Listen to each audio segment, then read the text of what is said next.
진실을 믿은 종족의 멸망. 한 점의 불빛이 어둠 속에서 흔들립니다. 바위벽 위엔 들소와 사냥꾼, 창과 붉은 피가 그려져 있죠. 누군가 손가락을 타오르는 불꽃에 가까이 대며 색을 칠합니다. 그 붓질은 단순한 그림이 아니었습니다. 우리는 사냥에 성공할 것이다. 조상들이 우리를 지켜보고 있다. 이건 신에게 바치는 약속이자 존재하지 않는 이야기를 믿는 행위였습니다. 그러나 불빛이 닿지 않는 어둠 속 조용히 그 모습을 지켜보던 또 다른 인류가 있었습니다. 그들은 이 벽화를 이해하지 못했습니다. 그들에게는 신도, 조상도, 약속도 없었죠. 그들은 오직 눈앞의 사실만을 믿었습니다. 그들의 이름은 크로마뇽인 혹은 네안데르탈인, 사피엔스보다 강했고 더 오래 살아온 인류. 하지만 지금 그들은 없습니다. 왜 강한 인류가 사라지고 약한 인류가 살아남았을까요? 그 이유에 대해서는 약한 인류가 거짓말을 할 수 있는 인류였기 때문입니다. 약 4만 년 전 유럽 대륙은 거대한 빙하와 초원이 뒤섞인 혹독한 땅이었습니다. 이곳에 두 종의 인류가 공존했습니다. 하나는 이제 막 아프리카에서 넘어온 호모사피엔스, 다른 하나는 오랜 시간 이 땅을 지배해왔던 네안데르탈인이었죠. 그들은 불을 다루고 사냥을 했으며 도구를 제작했습니다. 심지어 내용량은 사피엔스보다 컸습니다. 근육은 단단했고 추위를 버티는 능력도 훨씬 뛰어났죠. 겉보기엔 모든 면에서 우월했습니다. 하지만 단 하나, 그들에게는 이야기가 없었습니다. 사피엔스는 다르게 진화했습니다. 그들의 뇌속 전전두엽은 급격히 발달했고 언어와 상상력 그리고 공감을 담당하는 회로가 서로 연결되었습니다. 그 결과 인간은 현실에 없는 것을 상상할 수 있게 됐습니다. 내일은 사냥이 잘 될 거야. 저기엔 괴물이 있다. 우리를 돕는 신이 있다. 이 말들은 모두 사실이 아니었지만 그 거짓된 언어가 두려움을 줄이고 행동을 일치시켰습니다. 이것이 바로 인류 최초의 거짓말, 그리고 사피엔스가 가진 가장 강력한 무기였습니다. 하루는 한 사피엔스 무리가 들소를 쫓고 있었습니다. 그들은 사냥터에 들어가기 전 손을 맞잡고 하늘을 바라보며 말했습니다. 신이 우리와 함께 하신다. 그 말은 거짓이었지만 그 순간 그들은 모두 같은 방향을 바라보았습니다. 두려움이 희미해지고 협동심이 생겨났습니다. 진화 심리학자 로빈 던바는 말했죠. 언어는 수다를 위해 진화하지 않았다. 서로의 마음을 묻기 위해 진화했다. 이전까지 인류의 협동은 가족 단위였고 많아야 10명 수준이었습니다. 하지만 거짓된 믿음이 등장하면서 사피엔스는 500명, 5,000명, 5만 명이 하나의 이름으로 움직일 수 있었습니다. 그들은 자신들을 부족이라 불렀고 그 이름 아래에서 싸우고 사냥하고 살아남았습니다. 한편 크로마뇽인들은 사실만을 말했습니다. 그들은 현실적인 존재였습니다. 사냥감이 있다, 위험이 있다, 정확하지만 단조로운 언어였죠. 그들은 보이는 것만 믿었고 보이지 않는 것에는 무관심했습니다. 그러나 현실은 가혹했습니다. 예상치 못한 폭설과 질병들, 그리고 사냥에 실패했을 때까지 그 모든 것은 보이지 않는 무언가의 개입처럼 느껴졌습니다. 사피엔스는 그 틈을 이용했습니다. 신이 우리를 시험하고 있다. 조상들의 영혼이 화가 났다. 이 거짓된 말은 지금의 혼돈을 설명할 수 있는 첫 번째 도구였습니다. 공포는 의미로 바뀌었고 의미는 행동으로 이어졌습니다. 정직한 인류는 그저 눈앞의 세상을 관찰했지만 거짓을 말한 인류는 세상을 해석하기 시작했습니다. 거짓말은 어느 날 갑자기 생긴 게 아니었습니다. 그것은 자연 속에서 이미 오랜 세월 진화해온 전략이었습니다. 동물들은 오래전부터 속임수로 살아남았습니다. 나비는 눈 모양이 무늬로 포식자를 속였고, 카멜레온은 색을 바꿔 자신을 숨겼습니다. 거짓은 생존의 기본 전략이었습니다. 그러나 인간에게서 거짓은 다른 차원으로 발전했습니다. 단순히 보이는 모습을 속이는 게 아니라 보이지 않는 생각을 속이는 능력으로 진화한 것이죠. 사람의 뇌 속에서는 거짓을 말할 때와 진실을 말할 때 활성화되는 부위가 다릅니다. 거짓을 말할 때는 감정과 계획을 담당하는 전전두엽이 강하게 작동하죠. 이건 우연이 아닙니다. 거짓을 말하려면 먼저 진실을 알아야 합니다. 그리고 그 진실을 조작해야 하죠. 즉, 거짓은 단순한 타락이 아니라 지능이 진화였습니다. 사피엔스의 거짓은 점점 더 정교해졌습니다. 그들은 허구를 만들어내기 시작했습니다. 태양은 신이다. 죽은 자는 하늘로 올라간다. 이 거짓말들은 공동체를 묶는 첫 번째 이야기가 되었습니다. 이야기는 곧 규율이 되었고, 규율은 질서를 만들었습니다. 이전까지 인간은 두려움에 의해 흩어져 있었습니다. 하지만 거짓된 신화는 그 두려움을 하나의 목적 아래로 모았습니다. 한 사람이 아닌 모두가 같은 것을 믿는 순간, 그 믿음은 거짓이 아닌 현실이 되었습니다. 시간이 흐르고 이야기를 만들 줄 아는 무리들이 다른 무리들보다도 더 빠르게 성장했습니다. 우리 부족은 신의 선택을 받았다. 이 땅은 조상님들이 남긴 것이다. 외부인은 저주받은 자들이다. 이런 말들은 모두 허구였습니다. 하지만 그 허구가 경계와 소속을 만들어냈습니다. 사회는 진실 위가 아니라 거짓 위에서 세워졌습니다. 그리고 인간은 처음으로 우리와 그들을 구분하기 시작했습니다. 신화가 문명이 되었을 때 밤하늘엔 셀 수 없는 별이 떠 있었고, 불가에는 사람들이 둘러앉아 있었습니다. 그들은 사냥의 성공을 축하하며 노래를 불렀죠. 한 노인이 나지막이 말합니다. 오늘의 들소는 우리 조상님들이 보내준 선물이다. 사람들은 고개를 끄덕였습니다. 그리고 그 순간 그 말은 그들에게는 신념이 되었습니다. 그 이야기는 아무도 보지 못한 진실이었지만 그 누구도 의심하지 않았습니다. 거짓은 신화가 되었고, 신화는 문명이 되었습니다. 사람들은 점점 더 복잡한 사회를 만들기 시작했습니다. 수천 명이 함께 모여 살게 되자 모두를 통제할 새로운 규칙이 필요했습니다. 그때 등장한 것이 신의 뜻이었습니다. 신이 그렇게 말씀하셨다. 하늘이 왕을 선택했다. 이 문장 안에 한 줄이 모든 법과 질서의 근원이 되었습니다. 고대 수메르에서는 왕이 곧 신이 될 인으로 여겨졌습니다. 이집트에서는 파라오가 신 그 자체였죠. 백성들은 그 명령을 어길 수 없었습니다. 왜냐하면 그것은 단순한 명령이 아니라 절대적인 진실처럼 들리는 거짓이었기 때문이죠. 그 거짓말은 사람들을 두렵게 했습니다. 그러나 동시에 그 두려움이 사회를 지탱했습니다. 고대 메소포타미아의 벽돌위에는 이상한 모양의 글자들이 새겨져 있었습니다. 쐐기 문자라 불리는 그 기록은 거래와 계약을 의미했습니다. 나는 너에게 곡식을 주고 그 대가로 너는 나에게 염소를 준다. 그런데 이 계약은 단순한 교환이 아니었습니다. 서로 믿지 않는 이들이 종이 한 장의 거짓된 약속으로 신뢰를 만든 것이죠. 화폐, 돈 역시 마찬가지였습니다. 처음에는 단순한 교환의 수단이었지만 언젠가부터 사람들은 그 금속과 종이를 실제 가치가 있는 존재로 믿기 시작했습니다. 지폐 그 자체엔 아무런 힘이 없습니다. 하지만 모두가 믿는다면 그 믿음이 바로 현실이 됩니다. 이것이 허구가 만들어낸 가장 강력한 질서, 곧 경제의 시작이었습니다. 사람들은 점점 더 복잡한 약속을 만들었습니다.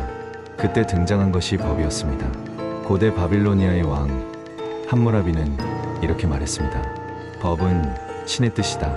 그 말 한마디로 법은 절대적인 진실이 되었습니다. 하지만 그 법은 진실이 아니라 합의된 거짓이었습니다. 신이 직접 만든 것이 아니었죠. 다만 사람들이 그렇게 믿었을 뿐입니다. 사피엔스는 이 믿음을 기반으로 만들어진 공동체를 유지했습니다. 법은 사람의 손으로 쓰였지만 신의 이름으로 읽혔습니다. 그리고 그 믿음이 지속되는 한 사회는 안정되었습니다. 거짓이 인간을 묶어놓은 것입니다. 사피엔스는 점점 더 정교한 허구를 만들어냈습니다. 하늘의 별들은 신의 눈이 되었고 강의 범람은 신의 분노가 되었습니다. 이집트에서는 파라오가 죽으면 그를 신으로 모셨습니다. 무덤 속엔 금과 음식, 심지어 하인까지 함께 묻었죠. 그 모든 것은 죽은 자가 부활한다는 거짓된 믿음 때문이었습니다. 하지만 그 믿음이 있었기에 사람들은 질서를 유지할 수 있었습니다. 거짓이 사라지는 순간 사회는 혼란에 빠졌습니다. 그래서 인간은 스스로 속는 길을 택했습니다. 믿음은 자발적인 것이었죠. 그러나 이 모든 허구의 사회가 만들어질 때 어딘가엔 여전히 진실한 종족이 남아 있었습니다. 그들은 불 앞에서도 신을 이야기하지 않았습니다. 그들은 단지 추위가 왔다, 사냥감이 줄었다, 우린 더 남쪽으로 가야 한다. 그들은 사실만을 말했습니다. 그리고 그 정직함이 그들을 죽음으로 이끌었습니다. 진실은 효율적이지 않았습니다. 거짓이 훨씬 빨랐죠. 거짓은 공포를 다스렸고 진실은 그 공포를 설명할 수 없었습니다. 그들이 사라진 이유는 단순했습니다. 그들은 신을 상상할 수 없었기 때문입니다. 사피엔스의 문명은 모두 보이지 않는 것을 중심으로 세워졌습니다. 도시, 왕국, 신전, 그 모든 건 실제하지 않는 개념의 물질적 표현이었습니다. 사람들은 하늘의 뜻이라 말했지만 그건 사실 사람의 약속이었습니다. 그러나 그 약속이 수천 년 동안 이어졌습니다. 고대 그리스의 민주주의도, 로마의 제국도, 중국의 천명사상까지도 모두 집단적 허구에서 출발했습니다. 사람들이 믿었기에 그 거짓은 힘을 가졌습니다. 이내 곧 철학자들은 거짓을 문제 삼기 시작했습니다. 진실이란 무엇인가? 믿음이란 무엇인가? 소크라테스는 말했습니다. 진리를 모르는 채 믿는 것은 어리석음이다. 그러나 그의 제자들은 이렇게 대답했죠. 하지만 믿음이 없으면 인간은 살아갈 수 없습니다. 그들의 논쟁은 지금까지도 계속되고 있습니다. 거짓은 악이었을까요? 아니면 생존을 위한 선이었을까요? 진화는 도덕적이지 않았습니다. 단지 효율적인 방향을 선택했을 뿐이죠. 밤이 깊었습니다. 불빛이 꺼지고 사람들은 하나둘 잠이 들었습니다. 그러나 그들의 꿈속에서 신은 여전히 말을 걸었습니다. 내일도 사냥은 성공할 것이다. 그 목소리는 존재하지 않았지만 그들은 그 목소리를 들었습니다. 그리고 그 믿음은 다음날의 행동을 바꿨습니다. 그 거짓이 인류를 움직였습니다. 진화의 끝, 그리고 거짓의 왕국. 세상은 여전히 거짓으로 움직이고 있습니다. 우리는 더 이상 신을 두려워하지 않지만 보이지 않는 신보다 더 거대한 허구를 믿고 있죠. 그 이름은 시스템입니다. 우리가 신 대신 믿는 것은 숫자입니다. 주식의 그래프, 화폐의 가치, GDP의 수치. 그 모든 것은 실제하지 않는 개념이지만 우리는 그 수치를 위해 일하고 웃고 울며 살아갑니다. 화폐는 신의 자리를 대체한 새로운 믿음이 되었습니다. 국가의 부는 종이에 인쇄된 숫자로 결정되고 사람의 가치는 통장 잔고로 평가되죠. 그건 신보다도 더 완벽한 허구였습니다. 눈에는 보이지 않지만 모두가 그것을 믿기 때문에 현실이 되었죠. 그리고 아이러니하게도 이 허구는 인간이 만든 것 중 가장 견고한 시스템이 되었습니다. 정치란 결국 집단적 이야기의 설계입니다. 사피엔스가 불가에서 했던 이야기와 다르게 없습니다. 우리는 위대하다. 적들은 우리를 위협한다. 더 나은 내일을 만들겠다. 이 문장들 속엔 언제나 약간의 진실과 그보다 훨씬 큰 거짓이 섞여 있습니다. 그러나 사람들은 그것을 원했습니다. 진실보다도 듣기 좋은 말, 현실보다도 더 희망적인 것이요. 심리학자 다니엘 카너먼은 이렇게 말했습니다. 인간은 사실을 원하지 않는다. 자신이 믿고 싶은 이야기를 원할 뿐이다. 거짓은 진실보다 빠르고 더 매력적이며 무엇보다 공동체를 결속시키는 힘을 가졌습니다. 21세기 우리는 인류 역사상 가장 많은 정보를 손에 쥐게 되었습니다. 그러나 이상하죠. 진실은 점점 더 찾기 어려워졌습니다. 뉴스, 트윗, 영상, 댓글 어느 것도 완벽히 믿을 수 없습니다. 사람들은 자신이 보고 싶은 세상만 골라보고 그 안에서 각자의 진실을 만듭니다. 이제 진실은 더 이상 하나의 중심이 아닙니다. 서로 다른 수천 개의 거짓이 각자의 신처럼 떠돌고 있죠. 디지털 문명은 진실을 민주화시켰지만 동시에 거짓을 무한하게 복제할 수 있게 만들었습니다. 이제 우리는 새로운 존재를 만들었습니다. 인간의 언어를 흉내내는 인공지능. 그들은 우리의 이야기로 학습하고 새로운 거짓을 만들어냅니다. 인공지능은 단 한 번도 진실을 본 적이 없습니다. 그들은 데이터를 기반으로 있을 법한 말을 조합할 뿐이죠. 그러나 그럴듯한 문장, 그럴듯한 이미지, 그럴듯한 세계를 만들어냅니다. 결국 인류는 자신이 만든 거짓에서 또 다른 거짓을 낳는 존재를 창조한 셈입니다. 우리가 신을 만들었을 때처럼 이제는 신이 우리를 대신해 거짓을 말하고 있다. 문명은 거짓으로 시작했고 진실을 통해 유지된 적이 없습니다. 종교는 구원을 약속했고 정치는 미래를 약속했습니다. 경제는 부를 약속했고 기술은 진보를 약속했습니다. 이 모든 약속은 아직 완전히 실현되지 않았습니다. 그럼에도 인류는 그 약속을 믿습니다. 그 믿음이 거짓이라면 거짓이 곧 인류의 현실이 된 셈이죠. 역사는 수많은 문명을 세웠고 또 수없이 무너뜨렸습니다. 하지만 언제나 남는 건 건물이 아니라 이야기였습니다. 트로이 전쟁이 실제로 있었는지는 몰라도 그 이야기는 수천 년을 버텼죠. 노아의 방주가 실존했는지 알 수 없지만 그 이야기는 아직도 사람들을 움직입니다. 이야기는 거짓이지만 그 거짓이 인간의 역사를 이끌었습니다. 진화 심리학자들은 말합니다. 진실은 생존에 도움이 되지 않는다. 진실은 복잡하고 때로는 불편합니다. 하지만 거짓은 단순하고 행동을 유도하죠. 믿게 만드는 거지. 사실을 아는 것보다 더 강력한 선택이었던 겁니다. 사피엔스는 결국 진실보다 효율적인 믿음의 동물로 진화했습니다. 만약 우리가 진실만을 말해야 한다면 세상은 유지될 수 있을까요?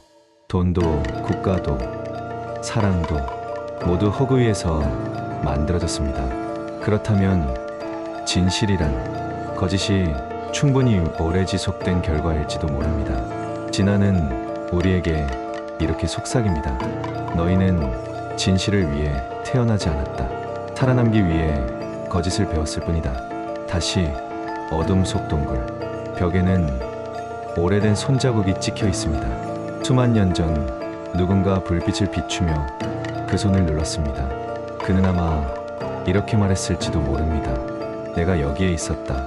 그 손자국은 진실이었습니다. 그러나 그 위에 덧칠된 수많은 색과 그림, 그건 모두 거짓이었습니다. 그 거짓이 우리를 이 자리까지 데려왔습니다. 진실은 사라졌지만 거짓은 지금도 살아 있습니다. 세상에는 아직 밝혀지지 않은 이야기들이 있습니다. 지금까지 언노운이었습니다.